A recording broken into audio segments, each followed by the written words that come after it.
मग द्यायचे बे. तर दुपारी तयार करून मी निघालो होतो वरोटला जायला. म्हटलं एक काम होतं आपल्याला, म्हटलं ते करणं होतं.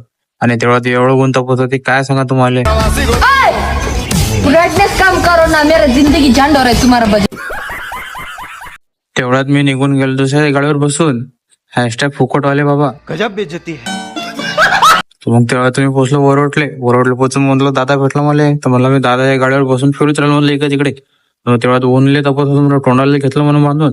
एवढं घेतलं की डायरेक्ट दम कुठाची बारी आली होती मायावरच. देखा आपने लापरवाही का नतीजा. तेवढ्यातच पोचलो मी किराणा दुकानामध्ये. आणि त्या किराणा दुकानामध्ये चाललं म्हटलं नंतर आपल्याला जे सामान होतं ते घ्यायचं होतं. आणि ते घेणं झाल्यावर मला निघून चाललं म्हटलं आपल्याला जिथं कामाला तिथं जिथं कामाला तिथं आलो म्हटलं फोटो स्टुडिओ. हे सूर्यवंशी फोटो स्टुडिओ वरोड मध्ये असते. तर आता मी चाललो वर आणि जे डिस्कशन करायचं फोटो स्टुडिओचं मला ते डिस्कशन करून घेतो. आणि मग तुम्हाला मी दाखवतो की वरून कसा नजारा दिसते. म्हणलं हा असा नजारा दिसते म्हणलं. आठून मग जे काम करायचं ते काम केलं आणि तिथून निघून चाललो म्हणलं घरी. घरी म्हणलं जायचं पहिलं म्हणलं गाडीमध्ये पेट्रोलच टाकावं लागतं म्हणलं.